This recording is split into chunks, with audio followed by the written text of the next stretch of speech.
All right, everybody. Those are the victory horns.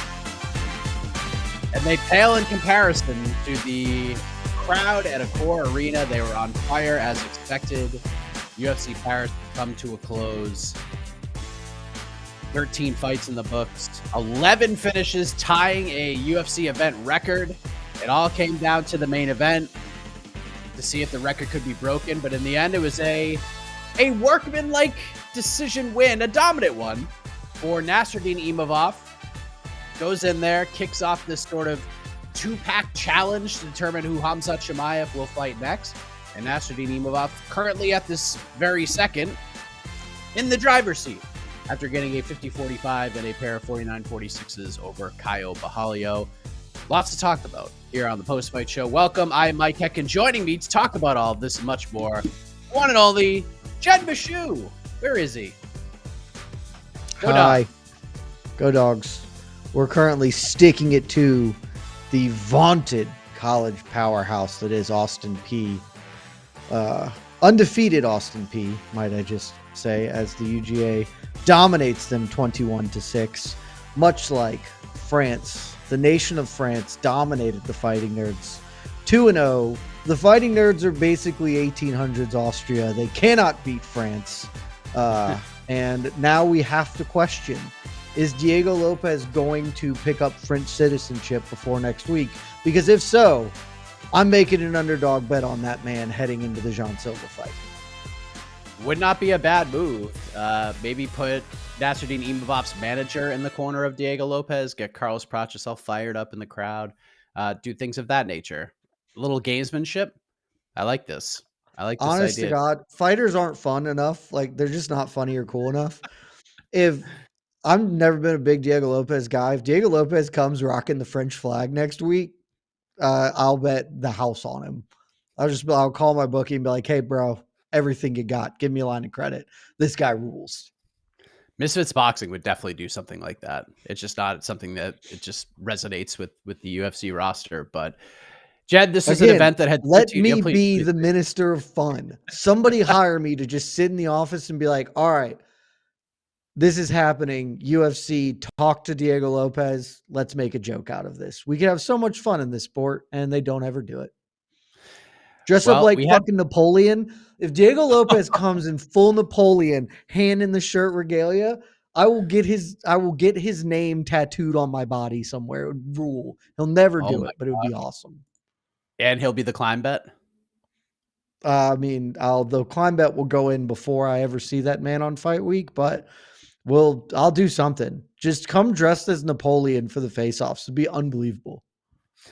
Speaking of fun, all in all, UFC Paris is a lot of fun. Again, 11 finishes of the 13 fights, ties the record.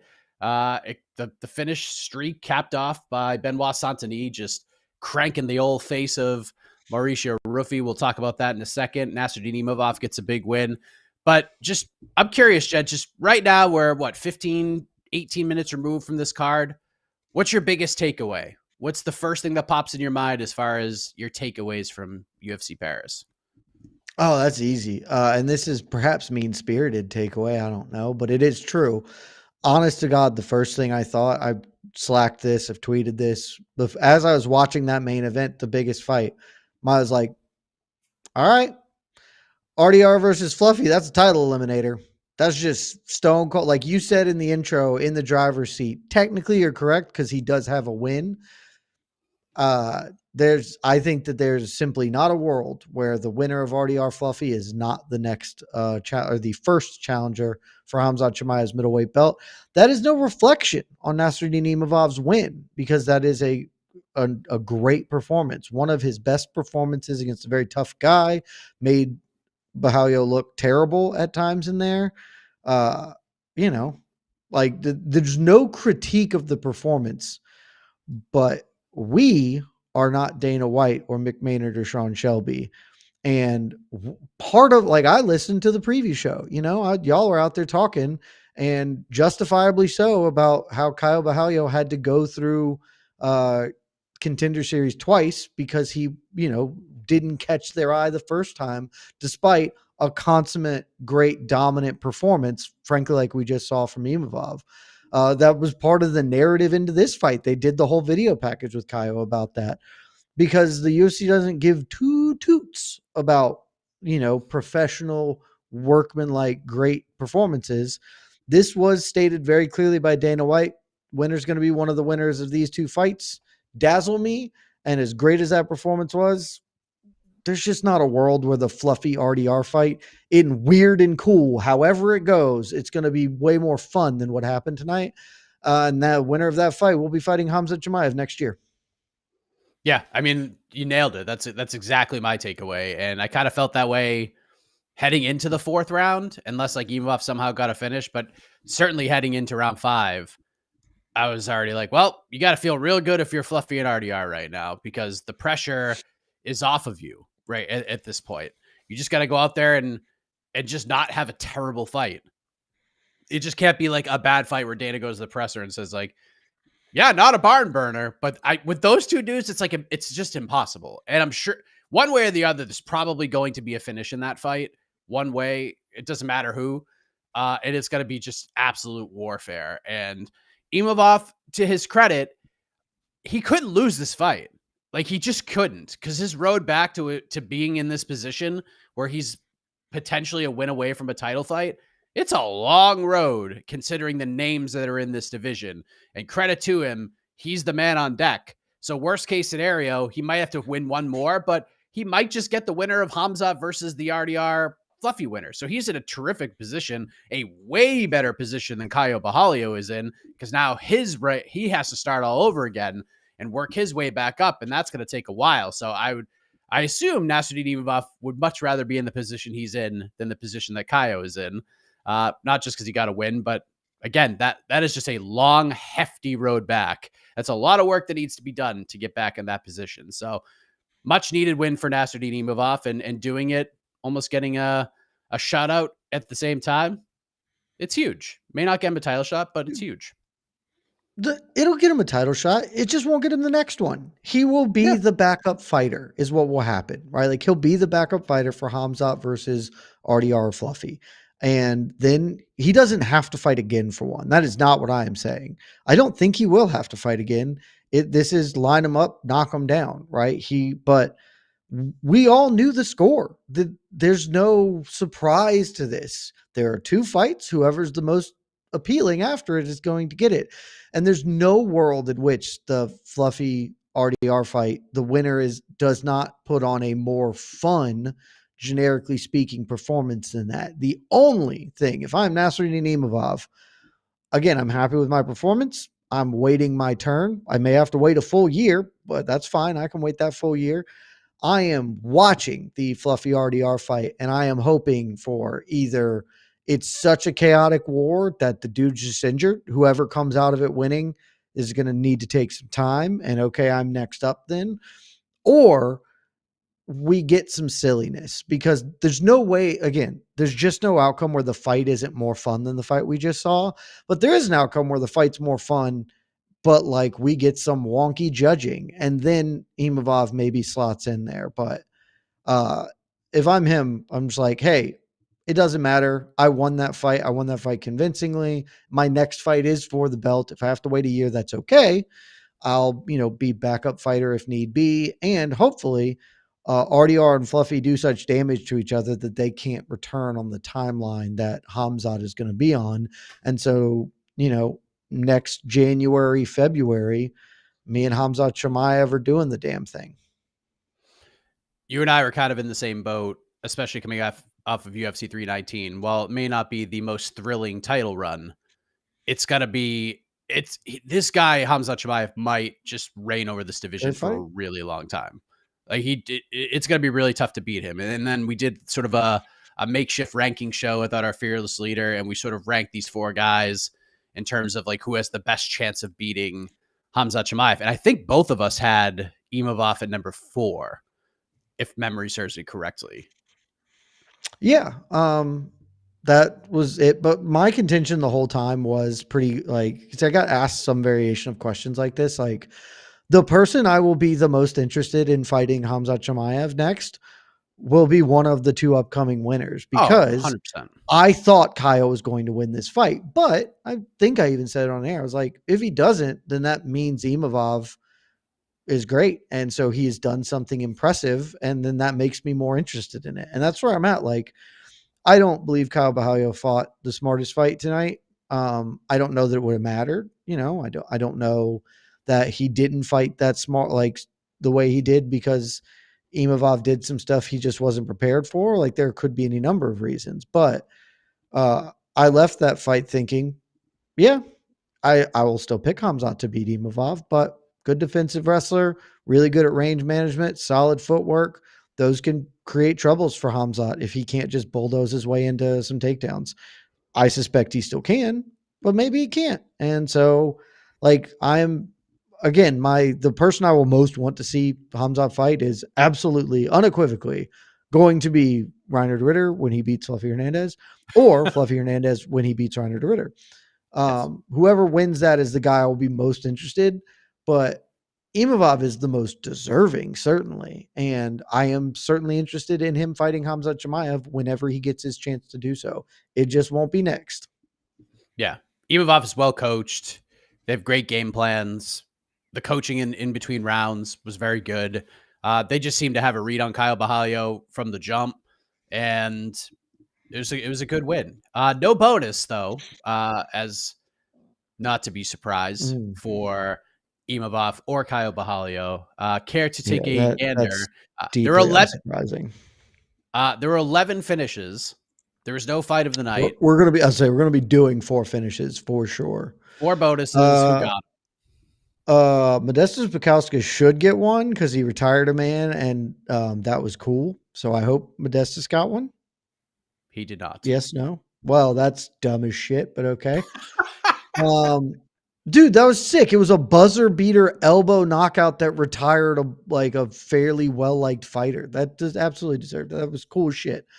Um, Probably not in the context of how maybe they gave Mason Jones one. They should, from the way Casey, is always performance. That performance deserves one. You're nodding your head, so I guess they gave Mason Jones one. Yeah, when you almost die and then come back and almost yeah. No, he was never die. hurt. Yeah. He's fine. Didn't you hear his post fight? He's never hurt. Oh yeah, Totally I tripped a couple of times. Yes. Yeah, I tripped a few Jones is times. one of the bonus winners. Yes. So you're one. I'm glad that is one of Casey is absolutely right when he sort of makes that argument all the time of performance. Yeah, like that performance in total, even if maybe the finish isn't. So I'm glad they recognize that. I'm looking at the rundown now of these things. One supreme reality. They probably should give one to thing. I will say, let's go Renat Fakhretdinov because he killed a dude in a minute. Nope. Wow, that is wild. I'm There's no chance surprised he didn't get one. I say that was when you said there's one that's obvious. It was probably that guy. Well, name wise and position wise, and the performance too. I mean, Jesus Christ. I guess we're gonna have to go to Antidelia because he knocked out a top 7 heavyweight in 2 minutes. Not the man I was talking about, but yes, he did get a bonus. So okay, I mean, just he knocked out day heavyweight in 2 minutes and then cried, and it was heartwarming and awesome. So we've got Mason Jones, Antidelia, Cowie Fernandez because he kicked the dude's foot off. That is number 3. It's number 3, still not the obvious one. I still can't believe Modestas didn't get it. I don't know. I'll give you a hint. He fought right after Modestas. Well, that's not. Benoit Saint Denis. Yes. I kind of didn't think they would give him one for that. Frankly, I was looking right past him. I figured he'd get one. He destroyed this man. He did, but they don't do submissions for shit ever. This is again, and I would have absolutely stone given Modestas it over BSD because that was cool as shit. So I don't have any issues with it.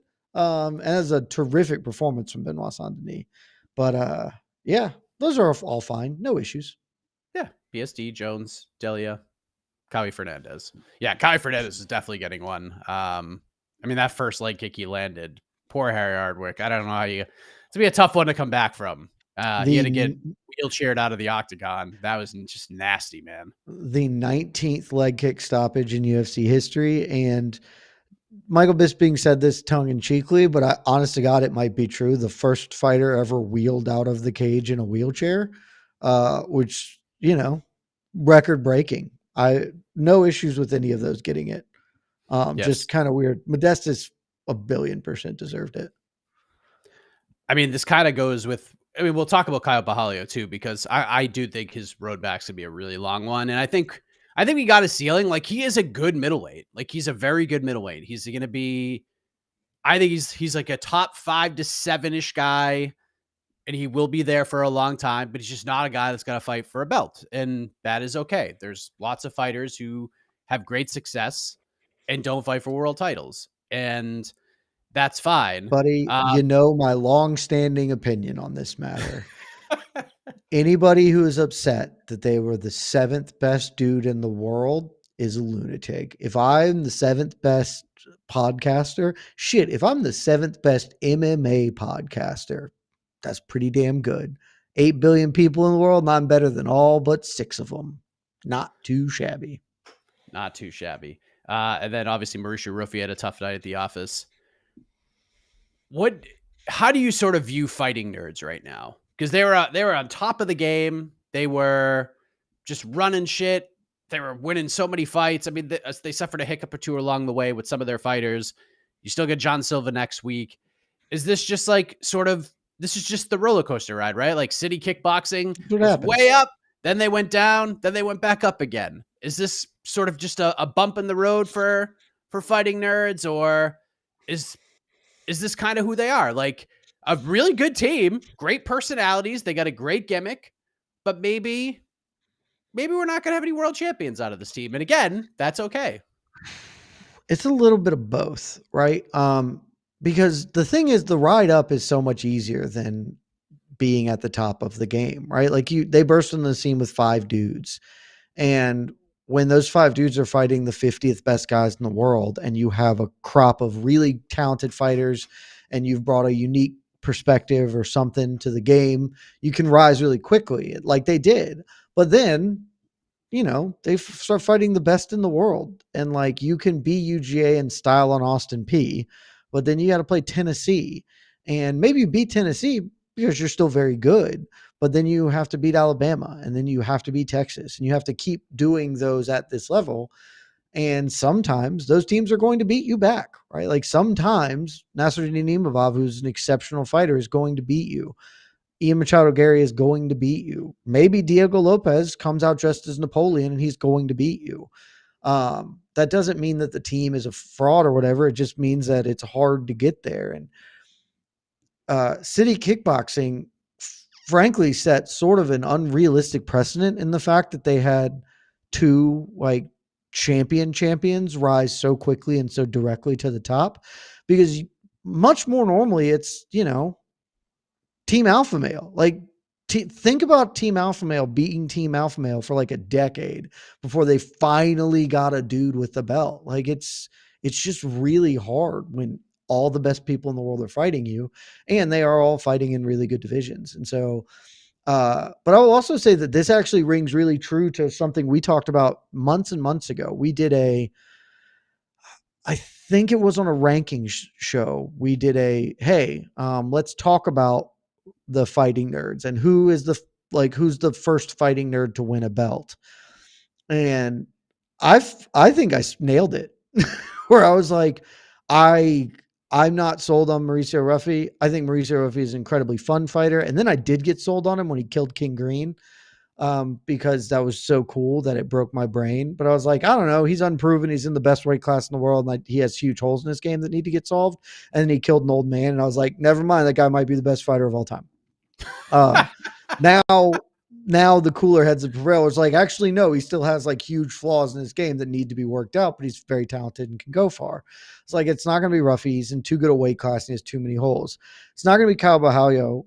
He's got a good chance at it just because he's the closest to fighting for a title right now. But I don't think it's going to be Kyle Borralho, because I think he's like the least talented of the fighting nerds 4, right? Like he's talented, but I do think he is the least talented of those 4. It's not going to be Carlos Prates because he had just lost Ian Machado Gary, or maybe at this time he hadn't, but it's like he's old. And so it's not going to be him. He's just like a really fun guy. My contention from Jump Street with this team has been John Silva's the best dude they got. And he's also fighting in a weight class that is the most amenable to him making the move up because featherweight's in a bit of a turnover.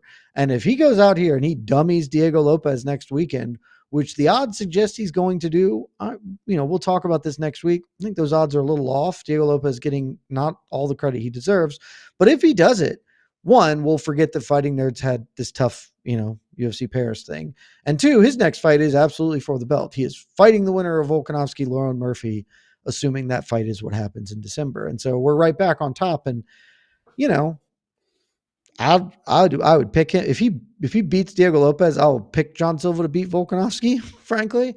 And so it may just be one of those things. Not every guy from your gym is going to win the belt, even if all your guys are good. You got Dan Hookers in your gym. They're still great fighters, but they don't quite get there. And I think that's just what we are at. And they're starting to find their level a little bit more. But now is the exciting part about Fighting Nerds. Because now we get to see, okay, how do you evolve? How do you get better from here? Because you were all the hammers and now you're starting to be the nail a little bit. How do you come back from that? How do you develop new? And we'll get to see. Yep. 100% agree. And this will be a fascinating run, which continues with John Silva. Obviously, Mauricio Ruffy did compete. He was not competitive tonight. It did not go very well. I was very curious to see what version of Benoit Saint Denis we were going to get. Casey and I talked about this during the People's Pre-Fight show. What version of BSD are we going to get? And I picked Ruffy to knock him out in the first round. I thought he was going to get a little too excited, a little too in love with his stand-up, crowd being all ruckus for him, especially coming off the Moicano loss the last time he fought there. He was going to go in and try to stand and bang with Ruffy, and he didn't do that at all. He just went out there and did exactly what he needed to do, and he beat the hell out of Mauricio Ruffy. Like, this is the guy, Jed. Like, this is the guy that we saw coming up. This is the guy who they booked against Dustin Poirier. We were like, oh, man, if he beats Dustin Poirier, watch out. And then he sort of got taught a veteran lesson by Dustin Poirier, and that's okay. And then he had the Moicano fight, and we're like, oh, man, maybe he's lost his fastball a little bit. Maybe he's lost some of that confidence. And yeah, he gets Kyle Prepelec, and it was a Joel Alvarez. Not his fault. Not his fault.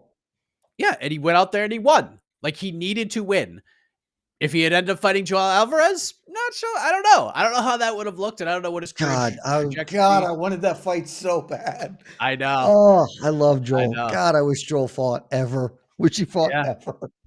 But Kyle Prepelec steps in. BSD gets a finish, and now he gets the scary, surging knockout artist on the win streak. Perhaps maybe he can make a name, play spoiler in Paris. And BSD was like, no, I'm back to the old BSD. I am back to God of War, where not only do I just tackle you and make your life miserable on the ground, I punish you every second of the fight. And we got that guy tonight, Jed Meshew. Big strong boy. It was refreshing. I got to tell you, he's back. We're so back, Jed. We are so back. So back. You know this sort of thing better than I do.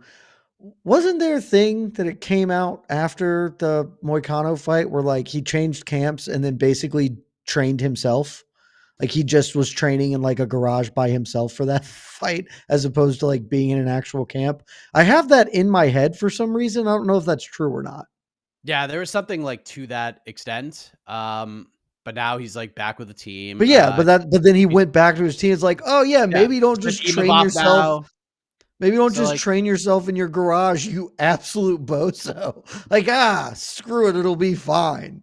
Like, yeah, you probably can't do that against some of the best fighters in the world. Not at lightweight. And then he goes back to his gym and it's like, oh look, I keep winning.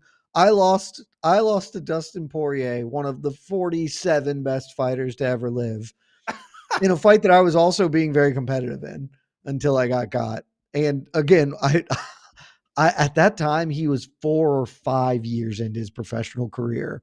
And then was like, you know what? Screw my team. Who needs them? Me and my gym. Me and my garage. We got this. And then it's like, oh, I guess that was really stupid. And now I'll go back to a coach. And look what happens. I loved his post-fight interview where he was just like, yeah, sometimes guys get overhyped and they haven't really proven anything and they've got like one good win and we knew that. And so I came in and beat this guy. I was like, that's actually almost exactly correct. Like, he did exactly like if you were drawing up a game plan, it'd be like, well, don't put your chin in the line of fire like you are sometimes want to do, and immediately take him down and see. Try. Like if he doesn't let you take him down, then maybe you have to go to plan B. But the first thing you should do is see how he manages your A game.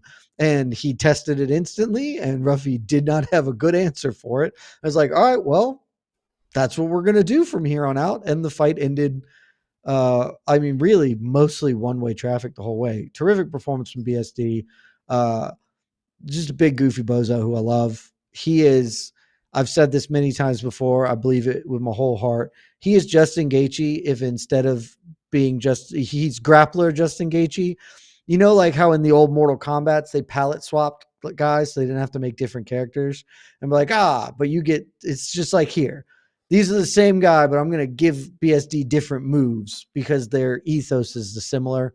And I love him. He is going to carry the violence torch for like 5 years. I think he's going to end up fighting for a belt one day because he's 29 years old. And he is, again, he's one of the 15 best fighters in the world in the best weight class in the sport. And he's been a professional for 6 years. Like, he is just hitting the prime of his career over these next 3 or 4 years. I think he will end up fighting for a belt. Don't know if he'll win it, but you can't, like, I would be pretty interested in like a year and a half in a BSD Ilya Topuria fight. That tickles me right where I itch. It's possible. I'm curious to see. I think BSD is, and I haven't looked for on to the next one yet. I haven't really like dug in yet, but I'm very excited to dig in for Benoit Saint Denis, like what kind of matchups we can come up with for him.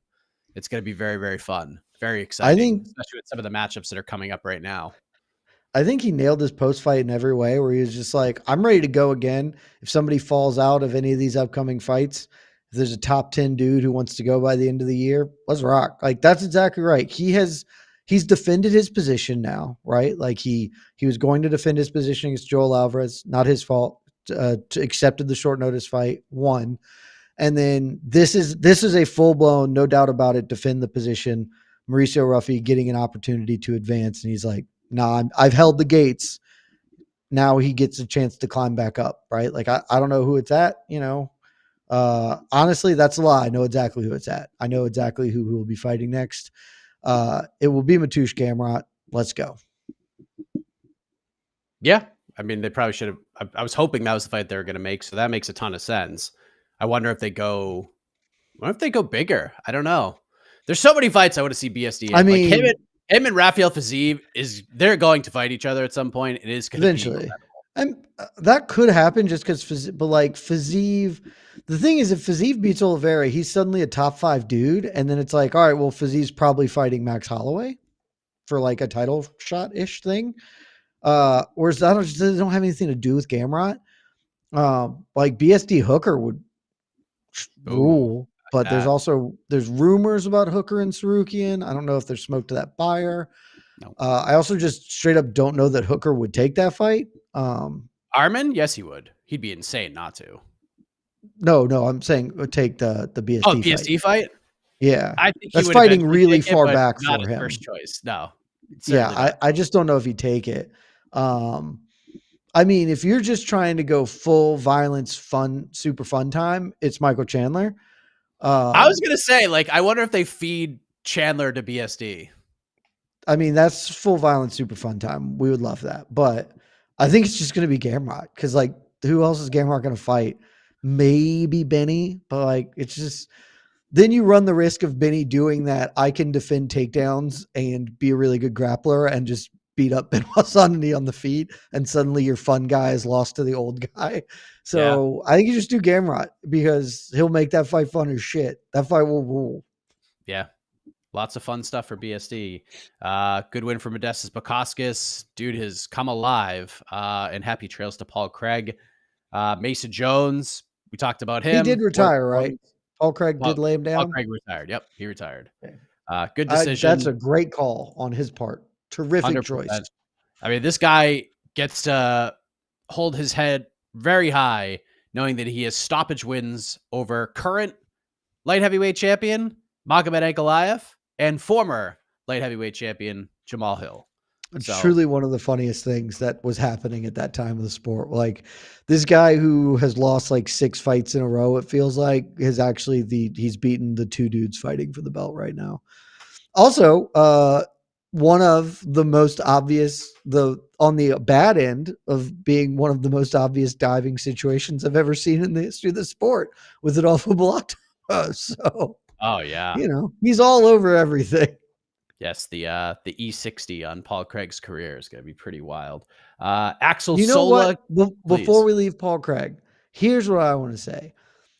Paul Craig is exactly the human being. When I say all the time on this and other programs, you got no shortage of dudes who can talk, who are interesting, who have opinions and viewpoints. Stop running the same 6 fucking analysts out. Just mix people in. I want Paul Craig in the booth. I want him on a desk somewhere. The next time they do a European show, put him on the desk and let him talk about stuff. He doesn't have to be there every time, but like he is the sort of dude who is very smart about fighting, had clear physical limitations that really meant he could never, fight for a belt functionally. But like he's the sort of dude I'm like, oh, I bet you have great perspective. That would be interesting to hear in a broadcast. Let Paul Craig cook on the mic. Yeah, I like that. That's a great idea.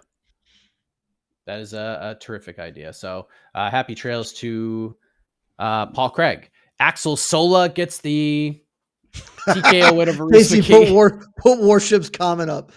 That's the comment of the day, folks. Let's see it. This is just a great visual. But he has to wear the Scottish face paint at the desk. 100%. That would be unbelievable. There's Kamaru Usman in a suit, and then Paul Craig sitting next to him, looking very serious before he comments. Hi, I'm Dan Helly. Let's say hello to Kamaru Usman. Let's say hello to Chris Weidman. And over here is Paul Craig. You just see him with like the face paint on. Oh my God. It'd be such a good gimmick. My God. It would be such an incredible gimmick. Again, Minister of Fun. Let's go. Love this. Axel Sola gets the finish of Reese McKee. Weird stoppage, but didn't hate it at the end of the day. Seen like a touch early, but fine. Yeah. They should have let that go.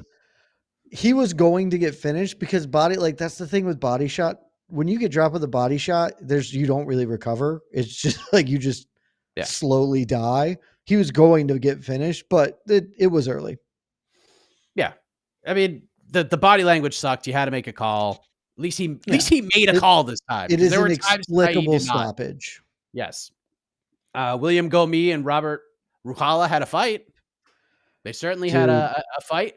It's not their fault because this fight wasn't supposed to be the main card opener, but I think it was Dan Tom tweeted it and it was just like, that's certainly a choice to start your main card with a William Gomi fight. Like, especially with all the energy the prelims had, which you can't foresee, right? You don't know that it's going to be nothing but stoppages. But as soon as they were like, all right, main card's about to kick off with William Gomi, I was like, okay, we're going to pump the brakes on the fun time we're having here. Yeah. I mean, maybe they thought Lightning would strike twice because him and Hyder Emil banged. That was a great fight. That's Hyder Emil. That's true. Hyder Emil usually is bangs. Just not. Umar C. I watched every second of that fight. I couldn't tell you one thing that happened in it. A fight actually broke out 14 minutes into that one. Just a black hole of entertainment when William Gomi fights. Great fighter. It's like 5-1 in the promotion or whatever. But yeah, man. Good win for Omar C. Ante Delija. Good for him. Cowie Fernandez, we talked about him. Sam Patterson, another first round finish. I don't know if he has the record for most consecutive first round finishes in the UFC, but if he's not, can't be. This is like 4 or 5 in a row, right? All in the first round. I mean, yeah, that's great, but I imagine that record is like 7. Yep, 0 bonuses. Now he probably does have that record. Yeah, Jesus. Most first round finishes without a bonus. Yeah, Trey Waters. He beat the Christ out of Trey Waters. That was crazy. Dude, he Robert got with Bryant, that new team and moved up to welterweight, and he looks awesome. Like, I don't he know if really he's ever does. going to be like a top 15 dude, but he looks great.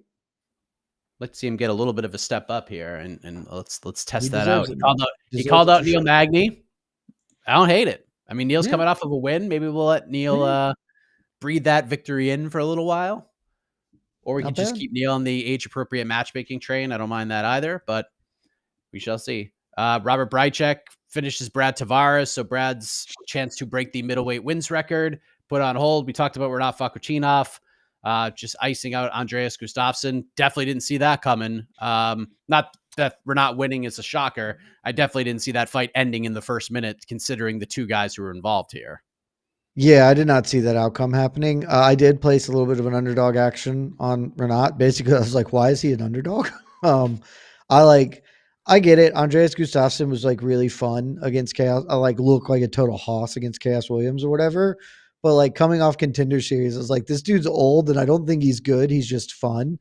And I know Fakhretdinov is not like he lost who did he lose to? ZDS? Is that right?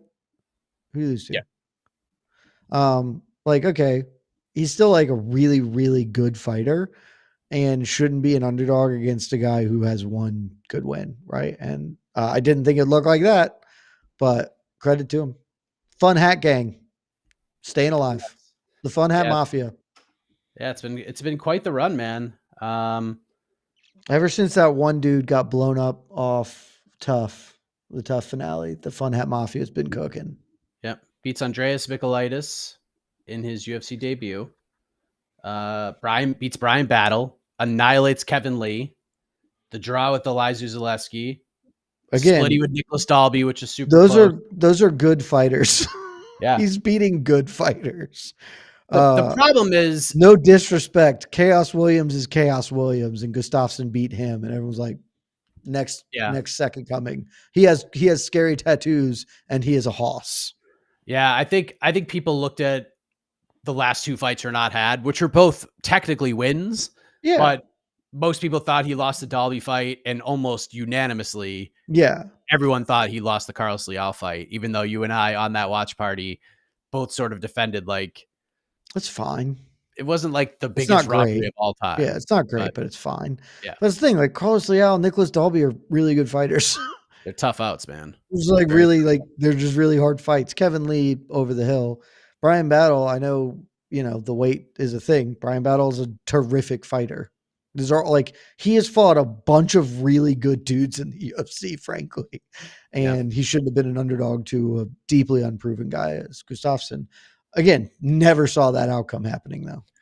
Yes, and let's put over because you can't sweep the prelims with finishes without the first fight ending in a finish. Shout out to Sam Hughes, who just beat up Shauna Bannon. I mean, most people felt if there was a climb bet to be had, Sam Hughes was the climb bet. And boy, it would have been Omar made C, that and I up. kind of regretted not doing it. It wouldn't have been Sam Hughes. It would have been Omar C. That was the one I thought, and I was like, I'm just not going to. And he absolutely blew up Brinson and Barrow. But credit to Sam Hughes. My favorite part of the Sam Hughes fight, Mike? When Bisping, and it's really not his fault because the booth like clearly was feeding this as like a stat, her first finish in the UFC, which is deeply not true. And when Bisping goes to the post fight, like, you finally got your first finish. And she's like, it's my second finish. What are you talking about? Yeah. And Bisping was like, again, not his fault. He definitely wasn't like doing that research. Somebody in his ear told him that, and it was incorrect. And he's just left like holding the mic looking like an ass, which is like, no, that's my second finish. Okay, well, how did it feel to get a finish? This is like tough scenes, buddy. It was a really, really tough hang for him. Yes, the elbow finish of Elise Reed. Yeah. So shows you how much the booth was in the fucking truck was invested in the Sam Hughes fight. There you have it. All right, let's bring Casey in. I got to tell you, I didn't think I'd get this much blowback on Twitter for about what? Here's the tweet. Fluffy and RDR have to be feeling pretty good right now. Good win for Imavov, but not sure it gets him a title shot. And people are not happy about this. There's a couple of things. I have the same functional tweet and nobody has said anything. You just, it's a whole bunch of, you stir people up, Mike. That's what it is. he beat, people are just like, yeah. He just beat Borralho 50-45. What more do you want? A first-round KO? RDR won by split. Ruffy beat the shit out of a guy who's barely top 15. It's deservingly Nasa's shot. And this is the problem with MMA Twitter. Okay? There's two things that annoy me. One, I never said that Nasruddin Imavov doesn't deserve a title shot. We both just said he deserves it. In fact, you could have made a case he deserved it more than Khamzat deserved it. But that's not UFC. A case. It's unequivocal. Yeah. He deserved it more than Khamzat. That's not a case. That's just fact. But you also have to understand that this is the Ultimate Fighting Championship. Okay? This is entertainment first, merit second. They're going to go with the fight that is more fun, that fans are more clamoring for. And it's just an absolute fact that unless RDR and Fluffy is the worst fight of all time, the fans will be clamoring for the winner of that fight to fight Khamzat Chimaev. And that is the fight they will make. Plain and simple. Even Imavov was great tonight. But this is the UFC. This is not Bellator. This is not PFL. This is not a meritocratic world we live in. We're going to put the more fun guy in there with our star to build a fight that more people will want to friggin' watch. That's it. That's all this is. No one is denying or knocking down what Nasruddin Imavov did tonight. He fought great. He fought a great fight and won. But Dana White, this is the reason why Dana White said those exact words when he announced the UFC Vancouver main event. The winner of Nasruddin Imavov versus Kyle Borralho is not the number one contender because on October 18th, Ronnie de Ritter and Anthony Hernandez are going to fight in the main event. The guy who stands alone and has the best performance and has everybody talking, that will be the guy that fights for the belt. And like we talked about earlier, that fight will be a more fun and thrilling fight than this one is. And that's who the UFC will reward. So we are not taking anything away from Imavov. This is a great win. He deserves to fight for the belt. He's just not going to unless a lot of things fall in his favor. Fair? Not fair? I don't know. But that's just the nature of the business. I'm sorry. Why does the UFC have rankings? Why? Exactly. So they can put numbers on things and people can... they don't mean anything. Yeah. But they can also rank it however they want. Because, we've seen it. You can just tell people like, hey, rank this guy higher. Take him out of the rankings because he doesn't want to fight this guy. Like, they can control that.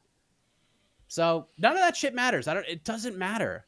The UFC rankings don't mean anything. They haven't meant anything in a long time. Ever? They haven't ever meant anything? Yeah, again, this is just like people are fundamentally stupid sometimes, and that's okay. I'm stupid about some things sometimes. Very obviously, Nasruddin Imavov is the most deserving title challenger. He has been the most deserving title challenger since the moment he knocked out Israel Adesanya. In the words of the great William Money, deserves got nothing to do with it. And like, this isn't even like an us specking thing, right? Like, I could maybe see some blowback if we're speculating about what the UFC. This is from the horse's mouth. I was trying to find the exact quote, but I couldn't find it. But it is from Dana explicitly saying these two are fighting, and then RDR and Fluffy are fighting, and whoever looks the best, like whoever's the most impressive coming out of that, is going to get it. I've been watching MMA for a long time. I know Dana White through the TV screen pretty well. I would bet anything short of like both my legs that he did not look at that and be like, that's the guy. Definitely want to put him in there against Khamzat. It's RDR and Fluffy's to lose, and they could lose it, but they are in the driver's seat for this. And that is not a reflection on Imavov. It is a reflection on the sport. And if you have an issue with it, take it up with Dana White. Yes. And these are the same people who say Armin shouldn't be fighting for the belt, which is hilarious. So, okay, let's continue. You good? You got it out of your system? Yeah, I don't know why like people are so mad about this. Like, this is just again, what the UFC does. Kieran, we agree. You're not hearing us. We agree. Imavov has faced better competition. Imavov deserves it. Got nothing to do with it. Yeah. Does not matter. That word does not exist when you're talking about Ultimate Fighting. Dude, just go back to 2016 when Michael Bisping won the middleweight belt. Who did he defend his championship against for his first championship Yoel fight? Romero. No. It was Yoel Romero. It was Jacare Souza. No, it wasn't. It wasn't Robert Whittaker. It wasn't anybody climbing up the middleweight ranks. Who wasn't interim champion Robert Whittaker? No, it wasn't. It wasn't interim champion Robert Whittaker. Actually, he wasn't interim champion at that time. Oh, no, he was about to be. They did it after they did the Hendo fight because they were doing it wasn't. Who got it? Who got it? Dan Henderson got it. Why? Because it was the more interesting story and it would sell more pay-per-views. And it was in Manchester, and it was in Manchester too. Yeah. It just made them and they wanted Michael Bisping to have a successful title defense. Yes. They did not. They liked that dude, and he would have gotten blown the F up by any of the other dudes they put him in. Yeah. And I thought he lost to Henderson that night, if we're being honest. Honest to God, I don't know if he did, but in my heart he did because it was way funnier. He almost got H-bombed immediately, and it was nearly the happiest moment of my fandom. This is what the UFC has been doing for a decade. And look, who are we to judge them? Look at the success they're having. They're just signed a $7.7 billion freaking streaming deal. Okay? What they're doing works for business. May not be what we like. Yeah. Imavov is leafy green and Dana likes candy. Could not. The chat coming with heaters today. Yeah, hit the heaters today from the chat. Exceptional. Jesus. We got to clip that off. That's all the one. Candy. Yeah. But yes, Nasser Imavov is absolutely leafy greens and RDR/fluffy. That's a big bowl of ice cream. Oh yeah. We're going to get the big bowl. We're getting the Rocky Road for sure. Oh yeah. Without a doubt. Poor Imavov. Sacred, thank God. Sacred, I was waiting to fucking time you out because every time you're in chat, you deserve to be timed out. Hell yeah, let's go. Yes. All right, let's hit the super chats. Here we go. Marco. Don't care what happens to you in RDR Fluffy. Imavov is the clear #1 guy. Also, how great did BSD look? Very impressed by his grappling and composure. He is the clear #1 guy, Marco. You're absolutely right. We are all in agreement. Guy. And even in a in every meritocratic sense, no matter what happens between RDR and Fluffy, Imavov will still be the clear #1 guy because of the resume, the win streak, the names that are on his resume. It's just not going to get him the title fight. And it's not fair, but it's just the world we live in. It's unfortunate, but that's how it is. It is going to get him the title fight, just not next. I would strongly doubt he's fighting again. I wouldn't be stunned if he fights again. I'll be against DDP. It'd be DDP. That's who he would fight. Maybe I'll be pretty surprised if he fights again. I just don't know what. I think he'll just have to say no. Well, I don't. It's not even really a no. Like, why do they want someone else? Like, why would they even be like it? He can weigh in as the backup. And now the backlog has been cleared now, right? Like with this sort of Grand Prix thing, like who's next? Like if Hamzat fights in January or February against RDR Fluffy, who's next? There's no other like middleweight that's just like banging down the door because they've kind of cleared it all out. But so he can just wait. But what if they beat Hamzat? Then that opens a whole bunch of weirdness again. I mean, there's a world, depending on how it happens, that they'd run that back. But at that point, sure, maybe that does open up some level of weirdness of like DDPs in the mix. But like, I would say it's like 85% that Imavov doesn't fight again for the belt. He just doesn't fight for the belt until next summer or fall. Yeah, probably Abu Dhabi next October is when he would fight for the belt if Hamzat wins. Yeah. Yep. All right. Thank you, Marco. Stephen K. Kyle saying he didn't feel the adrenaline is probably because he cut weight twice in a month's time. It's not a bad take. Man. It's got to affect him. He's a large man.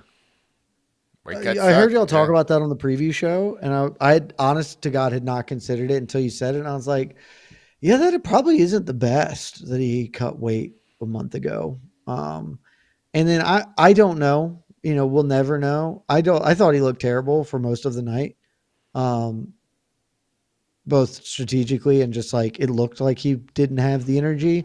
I usually default to assuming that that is because Imavov makes him look that way, but you could also convince me that, like, yeah, he had an off night, because also that's the thing about fighting. That's one of those things that I like try to stress to people. I just don't feel like people understand why defending titles is so hard, because like you can just have a bad night at the office. That's a thing that happens in all sports or all endeavors of life. This week, I went like every day at the gym was just kind of a shitty gym day for me. I just didn't have it this week. Sometimes that can happen. And maybe he just had one of those nights, but maybe he had one of those nights because he cut weight a month ago. You also got to remember, I'm assuming good friend and teammate Ruffy, Ruffy, just got his butt kicked just 10 minutes before he walked out. So that can't feel good either. So there's a lot of just, this against the teammate of the guy who he's about to fight. Yeah, he went into that fight knowing that France owns Fighting Nerds, that his team is 1800s Austria, and now he has to try and pull a Waterloo, and he didn't have Waterloo in him tonight. He didn't have it. Yeah, sometimes you don't. I mean, this dude on the ground was firm. That was it. Sean Strickland stepped in on like a couple days' notice to fight him, like off the couch, and Sean just bagged him up. Like, if Sebastian Imavov and Sean Strickland fought 100 times, Imavov probably wins. He wins most of them. Okay. Especially that was 85, a bad night for him. Yeah. Right. So I mean, look, I think we've all thought for a long time that Sean Strickland was the Duke of Wellington, and he is prepared to defeat Napoleon Imavov at all phases. So yeah, that's fine. And who knew that win, that decision to step in would on that kickstart a Fighter of the Year campaign. Fighter of the Year. 2003. 2003 is a year we're going to look back on and be like, what the shit was happening? Like, what was going on that year? I'm telling you, the UFC 297 post-fight show is still the greatest post-fight show in history. I've never had more fun doing this job than that. Or UFC 293, excuse me. The 293 post-fight show. Yeah. Unbelievable amount of fun. Tears flowed. It was incredible. The things we learned along the way. Friends we made. Wow. Friends are made. I'm going to actually jump around and skip a super chat because I want to hear this answer. You're in charge. You control the thing. Wow. Wow. What a question. I know who I believe the answer to be. I don't know if it's the right answer. For the podcast listeners, the question Extra Ed asks is, who is more legendary, Anthony Smith or Paul Craig? The difference, though, Jed, is that at least we knew ahead of time that Anthony Smith was going to fight for the final time. We did not know this about Paul Craig. So Anthony had pomp and circumstance. He was called a legend for weeks and months before he stepped into that cage, and it continued on in the aftermath. Paul Craig just hit legendary status the moment his leather gloves touched the canvas. So I ask you, Jed, with all this in mind, who is more legendary, Lionheart or Bear Jew? I don't have a way to answer this question that isn't super freaking mean to Anthony Smith. Like, it's just super mean to Anthony Smith. Because, like, neither of them are legends. Paul Craig is absolutely more legendary than Anthony Smith is. Like, it's just like the whole Anthony Smith thing was insane in general. But, like, it's all like, what would Anthony Smith be a legend for? Like, literally, the standout moment. Like, if I'm thinking about Anthony Smith's career, and I think broadly other people, the moment you think about is when he didn't take a dive against John Jones, which is commendable, and we respect the good fighting nature of it. But, like, if that's the best part of your career, like, the first thing you think of with Paul Craig is at least, like, he paints his face and has really cool stare downs. That's pretty fun. right? Like that's like a fun thing to have jump out of your head. And then you dive into it and you're like, okay, what's Anthony Smith's best win? Like what performances did Anthony Smith have that stand out? And you're like, it's not the, like, it's some solid wins. You know, he beat Gus. Gus is probably his best win, right? And it's a good win, but also goes Gus on retirement track, Gus, you know, like thing. Whereas, like, again, we talked about Paul Craig. Paul Craig is the only dude who's beaten Magomed Ankalaev. He tapped Magomed. He is the reason Magomed Ankalaev is not undefeated top 4 pound for pound fighter Magomed Ankalaev. That is substantially more legendary than anything Anthony Smith ever did. And like the fact, and this is so stupid. It's so mean. I am so sorry. Bear Jew is a sick nickname that is also like, it's unique and cool and fun. And Lionheart is a bad nickname because Anthony Smith quit in fights all the time, up to and including his retirement fight where he just quit. Like it is like neither of them are legends, but if we're going to throw it out, Paul Craig has done way more legendary stuff. He's just not an analyst, so the UFC doesn't love him as much. Wow.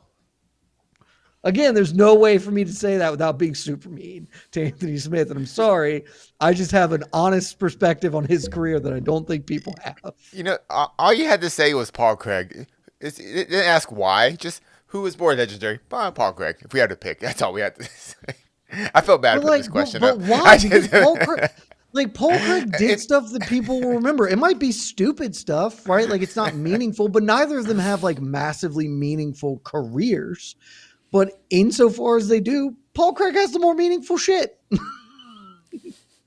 Paul Craig tapped out Magomed Ankalaev. He might end up being the only guy who's ever beaten Magomed Ankalaev. There is a world where Ankalaev retires undefeated, but for Paul Craig and a literal last second armbar. Or not armbar, whatever. That's dope. Do you care to don't clip it? Guess? Don't listen to Rob Thomas. I don't want the hate that comes with this clip. Hold on. Care to guess who Benoit Saint Denis called out at the post-fight press conference?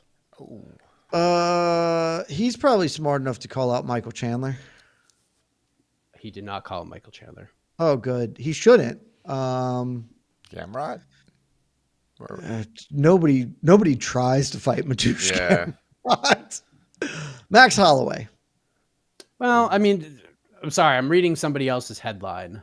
And now I'm reading like the actual quotes. It was not from MMA Fighting, I can assure you. So this wasn't like a straight call up, but the headline said, Benoit Saint Denis eyes Arman Sarukian after dominant finish of Mauricio Ruffy. And then you actually read the quote and it's not him singling out Arman. It's Arman, Hooker, Gamrot. I mean, anybody inside the top 10 is the actual quote. So whoever's above him in the rankings. Yeah. Okay. Okay. Yeah. If it was just like, F it, I deserve Arman Sarukian. I'm better than all these guys. I wouldn't have liked the call, but if you're going to call multiple people, throw Arman in there. Sure. I got to tell you, I don't think this will happen. I'd be pretty into Justin Gaethje. Just redo the Poirier fight. It's functionally what we're doing. Just do Poirier again. That'd be sick. Poirier's retired. We have a Poirier at home. His name's Justin Gaethje. You know what to do? Just book Gaethje. Just say you're booking Gaethje in a title fight, and then be like, "Ooh, champion's injured. How about you fight Benoit Saint Denis?" And he'll say yes in a 3-rounder. So you're just giving it to him anyways.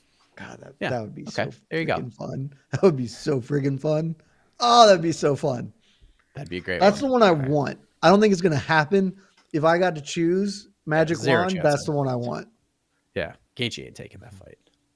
Did you ever play that board game Stratego? Absolutely, of course. Terrific game. It is a terrific game. Paul Craig to me is the spy. He's ranked very low, but he can take anybody out. No, he can't take anyone out. He can only take out the marshal, which is basically the queen. He can't take out the 2 through 6. Yeah. He can only take out the top piece. Honestly, that's Paul Craig. Incredible pull. That might be better than the Pokemon pull right there. That's a really good one. It's a really good pull. Excellent work. Thank you. A plus, That's all I A got. plus, Casey. We're That might have been the only thing Chad is cooking. We're cooking. Everybody's cooking Yeah. right now. That You might know have been the why? only Because it's a thing that- reasonable hour. Our brains work. Yeah. You got. Wow. It's not 4 in the morning for you guys. Yeah, This is no great. shit. Well played. All right. What else you got? I like this quote from Scott McCray. No bad matches for BSD. Want to see him fight everybody. Same. No wrong way to eat that Reese's, bro. Yeah, he's just one of those guys. Lots of super chats here. We're gonna fly through them. Yes. BSD versus Chandler at MSG. Certainly. What's that card have on it right now? It's got a lot. It's good. No, Hold it doesn't on. have a lot. Well, I mean, it's got the main and the co-main and Edwards Pratis Yeah. and Blanchfield Cortez. And then but I guess, do we probably not a think main Bo card Nickel's fight, going to be main card or is Bo Nickel going to be prelim? Probably prelim. Probably featured main Then if you want to round out main card with, I mean, that'd rip. Be a good I'd one. be in. I would Yeah, not be opposed to that. I think that makes a ton of sense. I think Chandler should fight on that card. In my fantasy MSG matchmaking, I have Chandler Moicano, which is fine too. But you want to do BSD Chandler? Certainly. That'd be a lot of fun. Sure. All right. Thank you, Michael. RS40. Let's give Renat a top 15 guy. Gilbert Burns, maybe? 6-0-1 in the UFC. He's never lost. He had a draw against EZDS. I don't know if Gilbert... I mean, Gilbert's actually got Colby calling his name right now, which if you're Gilbert, you're probably like jumping all over that. Yeah, the problem is Renat beat one dude, and as you mentioned, like his other wins are certainly a little sus. And Gilbert's like still like top 10 in the UFC rankings, so suddenly you're just launching him into the middle of that. I don't think you can do that. I think he needs Meg Malot's getting Kevin Holland, so like if you were going to give him top 15, that would be sort of the one. Vicente Luque.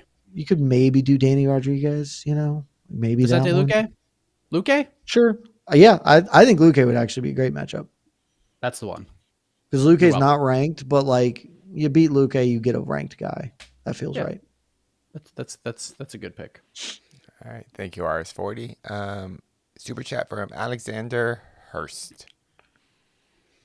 I can't tell if the Kaio Imavov fight was a slow fight or a chess match. Both talented, both slow takedowns from Kaio, and not much thrown from either.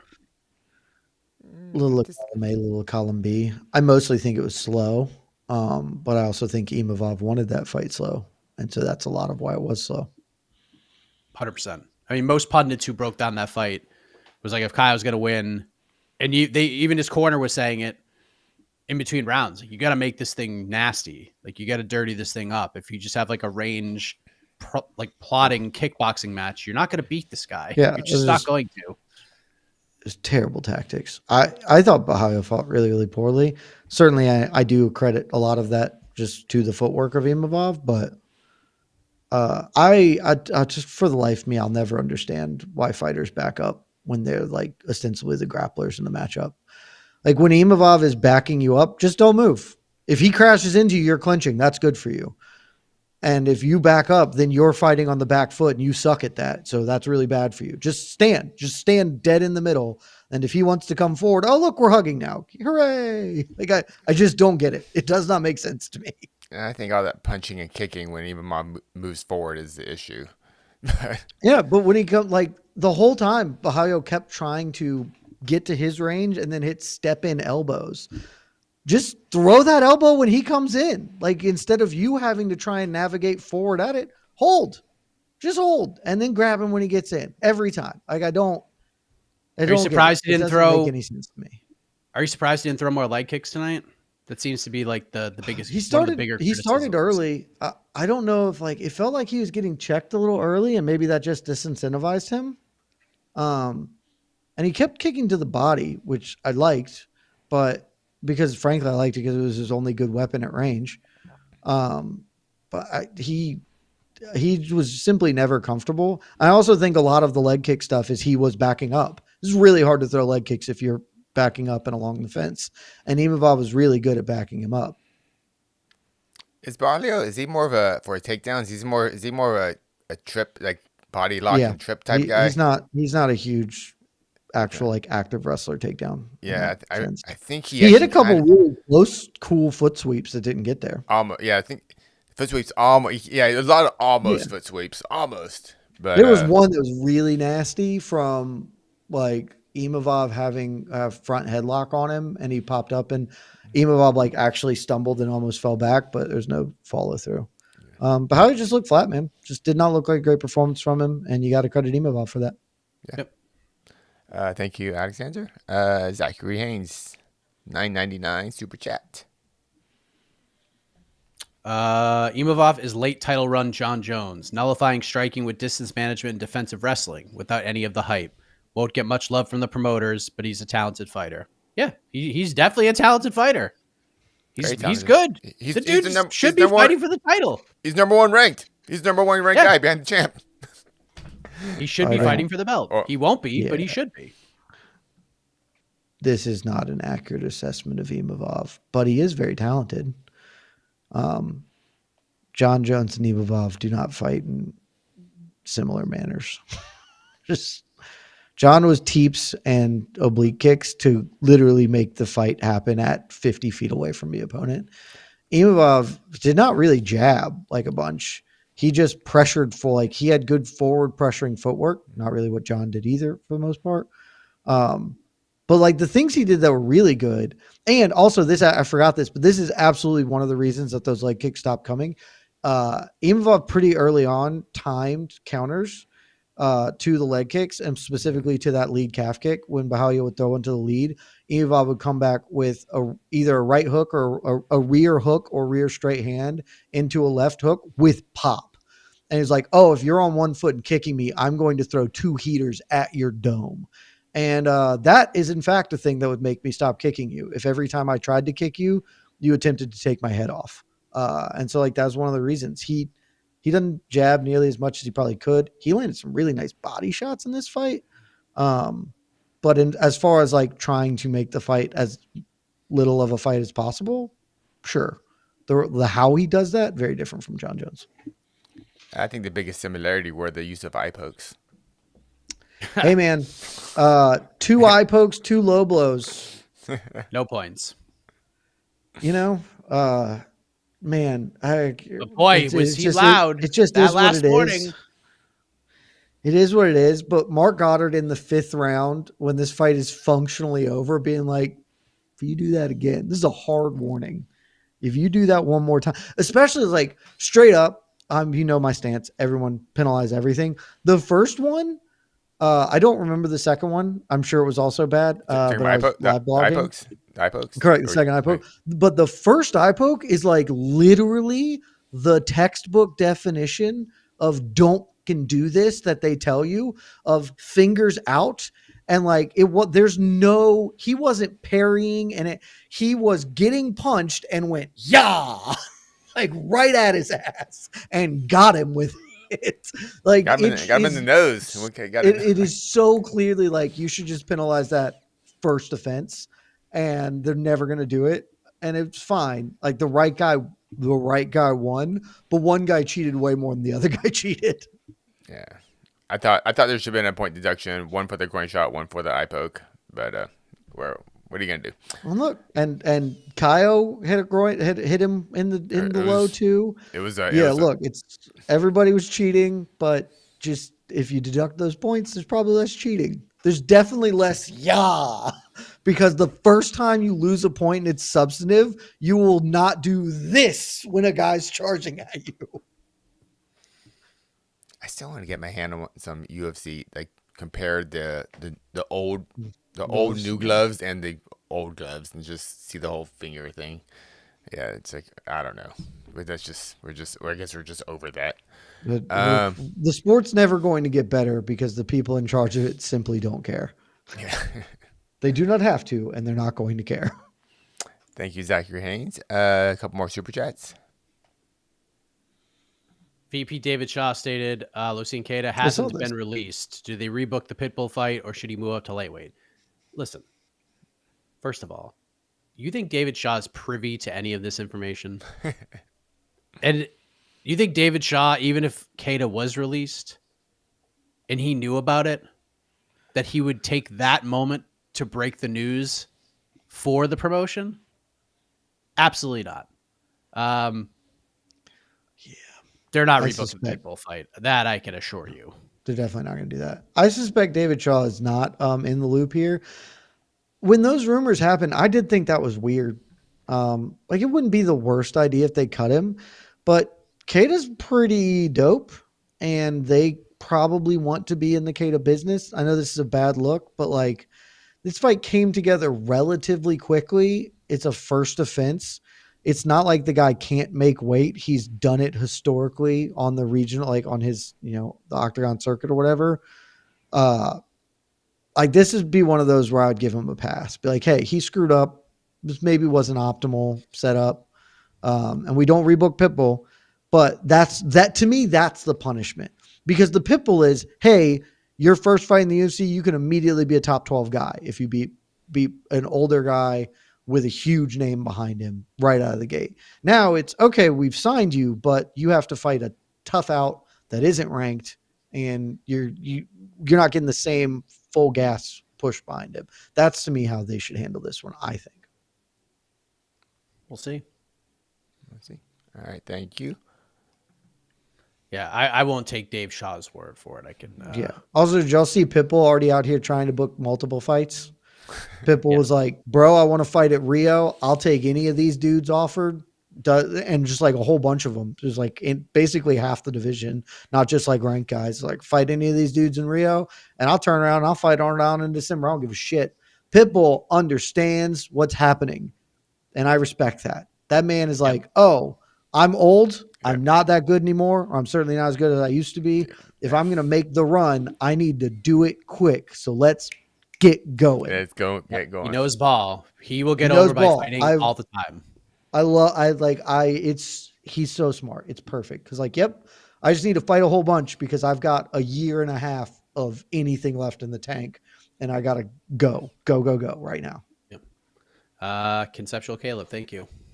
Kind of analysis I follow you guys for. I think that was after Casey's spy comment. Yes. Scritchin, safe to say there's no good refs. No, Shaolin Hibero, baby. Vitor, let's go. Yeah, hell yeah. But all refs mess up. They're all gonna F up. But the whole thing, I think, what Jed says, like, it's about accountability. That's all. Accountability. Yeah, we know. That's all. Most of the refs are fine, right? Like, reffing is a very hard job. And like, everybody is. So like, most of them are serviceable. There are a couple that probably should not be employed. The issue is, and broadly speaking, my biggest issue with all refs is the penalty thing. And that is, you could say that is each individual ref's fault, because to some extent it is. Mostly that is the fault of the commission and of the, what's the word I'm looking for? The ethos of refereeing. Like, if one ref was like, I don't call penalties functionally, then that'd be one ref. All of them do it because it is a cultural norm of what not being involved, like, their role is to not interfere with the fight, despite the fact they are interfering. That could be shored up tomorrow. Like, if literally at the next ABC meeting, they were like, so we are going to talk to the refs and say, hey, there's no more of this, like, at your discretion, let everybody, like, the first foul, take a point, and you start doing that. Almost all the refs would enforce that immediately, and then that would be it. This is a commission thing. This is an accountability thing. This is the fact that you can be Gary Copeland and be tragically bad at your job and nothing will ever happen to you thing. Yep. But also, Shaolin kicks ass. And no one has any confidence in making any calls at all. It drives you crazy. Like, Herb Dean in the co-main event was brutal. Absolutely brutal. That stoppage, not the fight stoppage. Oh my God. Yeah. The pause in the action.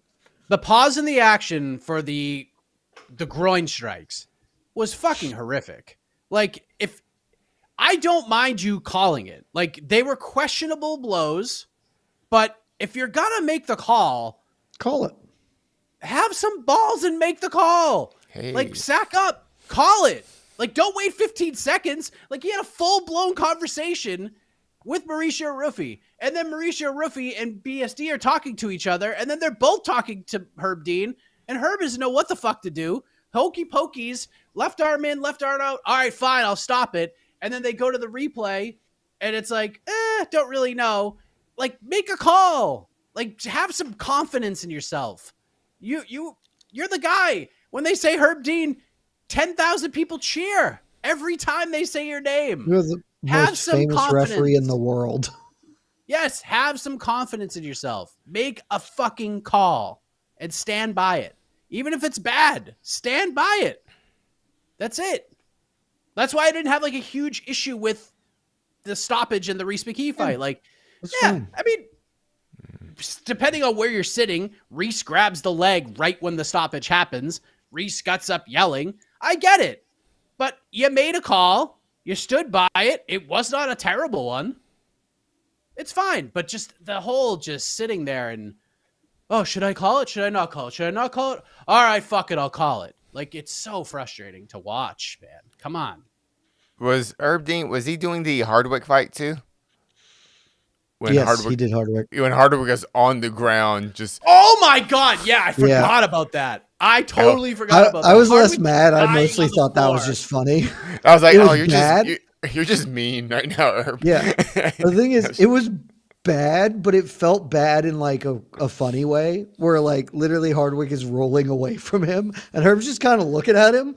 I could almost even accept that one of being like, oh shit, that's weird. That guy is rolling away from his That's weird. Upside down too. Like it's not like, because usually if you're on, it's like, oh, legs towards the opponent. It's like head here, roll. It was really and his opponent was walking the other way. Like Cowie to leave the cage and walk into the crowd before Herb Dean even knew what was going on. It just seemed like it took pretty forever. Bad, it was funny. It just, Jesus Christ. And then what made it even worse to tie it all together was Cowie, like finally, after 10 seconds of Herb Dean letting Harry Hardwick suffer on the floor, he finally was like, all right, stop it. And then Cowie's like, yeah, you win. And Harry Hardwick, God bless this guy, while on the ground, he butt scoots all the way across the octagon to like tap Cowie on the leg and be like, good job, bro. And then collapses to the floor before they bring a wheelchair in to cart his ass out. Golly. That what a fight time. was funny. That fight was so stupid. That fight was over after one strike. As soon as his freaking shin hit his calf, it was over.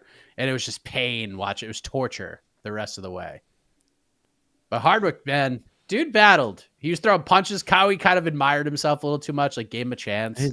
I liked him. I loved him way too much. I did respect that Hardwick did the shift foot stance and then just got his other foot jacked up too.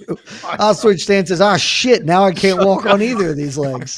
That sucks. Felt so bad for him. He's just doing a handstand at some point in the fight. Like instead of having one bum leg, now I have two because it's not like I learned to check by switching stances. I felt so bad for him. Cub Swanson's like firing strays at him on Twitter. I mean, just that's not strays. Those were direct sniper shots. At him. I'm the worst fighter in the UFC. He was attacking him personally. Just comment, like he wasn't. It's not like anybody tweeted Cub and it was like, "Hey Cub, what did you think of Harry Hardwick?" He commented on somebody else's post and said, "I need to voice this opinion about this poor man who can't walk." Oh my gosh! Didn't delete it. No nothing. No handouts. Pinned it on his profile. Oh, God, poor HH. Cowie needs to reach out. Go get some help from our boy Joaquin Buckley. Get him to get your back. Reignite the beef with Cubby. Oh, well played. And this question is for, I think, me and Jed. I want you to answer this too because you've been in training rooms. I've been low kicked a million times. I never trained with MMA gloves. I always trained boxing gloves. So eye pokes never happened for me. Like maybe like an errant thumb to the eye occasionally if you're like in tight, but that's maybe happened once. Low kicks, I got kicked low all the time, so I work up. Yeah, low kicks pretty common, and so often you'll have 10 groups of guys punching each other, and all of a sudden you just hear in the corner some guy going fuck, and everyone kind of stops, looks over, like, oh, someone got kicked in the balls. So yeah, at least during once to every practice, someone takes a good ball shot. For And I used to get kneed in the balls a ton grappling too. Like, oh yeah, I feel like that doesn't happen in the cage, or at least, but like well, they're wearing all the cups in the time, just cage, rolling. but Yeah. in fights they're wearing cups. But usually when you're kind of training, you kind of I'm not gonna wear a cup today. There was a time where I started to, just because, but like Yeah. but like, I mean, that happens all the time. If you're rolling and then you're just like, oh, and like, oh, did I hurt something? Like, nah, just your knees went south. Give me a minute. Yeah, all the times I've kneed people in the balls have been from hard. Have been from grappling, like sloppy, tired knee slices and stuff like that. Or usually during a knee slice is just doom. Yeah, if you don't yeah. So eye pokes. Okay, this is the difference in eye pokes. When you're training, you're wearing your own gloves. Your gloves are broken in, and they do have a natural curve. People kind of forget that when you're fighting, these gloves are brand new. And you'll see fighters when they get them, their camps, they'll spend like a good 30, 45 minutes, an hour, minutes, curling the fingers specifically so the glove isn't stiff. And this has been a big problem when people talk about the stiff gloves. So I'm thinking fight night gloves are stiffer, so you do get more eye pokes. And yeah, but I don't see as many eye pokes in the gym as you see in the actual fighting. Low blows, yeah, you see them all the time. Yeah. I'm just watching the highlight of South Florida beating Florida. I just saw the score. I saw the spit in the face. Yeah, Florida. Oh, there's a spit in the face? Yep. I love that. It's probably circulating. Yeah. Oh. So yeah, one of the guys from Florida spit in the face of somebody from USF. So it's a big week for spitting on people in football. Yeah. What a shame to see Florida lose. And because we didn't talk about this at all, and actually I think this fight actually has the biggest effect on the rankings. I guess it needs to be talked about. It definitely does have the biggest effect on the rankings. How many fights is Deja away from a title shot after beating the number 7 guy? Infinity. Yeah, he's Infinity away. Set. Like I said on the People's Pre-Fight show, Tom Aspinall cannot be champion. They're buds. They train together. They're not going to fight each other. So, dude, they were there. They showed him the whole time. Those two don't seem like they'd ever fight. If Tom loses it, I mean, she'd be pretty close in general. That was an awesome win for him, though. Like, I felt pretty good about Tybura's chances in that fight, because like Delia's got some talent and he's been okay. Like he beat Renan Fajeda in PFL. Like he's not a bad fighter, but like he also has beaten a lot of not good fighters and lost some fights. Whereas Tybura, basically, if you just look at everybody who's beaten Tybura, they're really, really good. They're like, I mean, relatively to heavyweight. Let's be clear about it. But like, it's like, oh, everybody who's beat Tybura is like exactly correct. His ranking is the most earned ranking of like, you are the number 7 dude because the guys in front of you beat you and the guys behind you lost. Yeah, pretty much. And so it's like, is Delia a top 7 guy? I didn't think so. And then he came out and blew Tybura up. So good on him. It's fun to have a new decent-ish heavyweight in the mix. They desperately needed somebody that they can now put in against Sergey Pavlovich or whatever, like some new name for those guys to fight. But he's probably never fighting for the belt. No. Okay, we got to go. It's been real. 80 minutes on a post-fight show. Didn't even notice. It went by so fast because the chat was on fire. Look, we had energy. We were ready to go. Fire. Yeah, it's 8:10 p.m. So we could have gone for another 2 hours easily. There's still a lot of like good stuff we didn't even get a chance to talk about. But thank you very much. Appreciate you.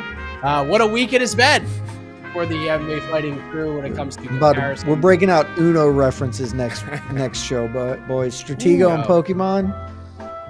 Let's go. +4s all around. For Casey, for Jed, I am Mike Heck. AK and I back tomorrow. Do a little matchmaking following UFC Paris. We're out of here. Have a good rest of the week. Love y'all.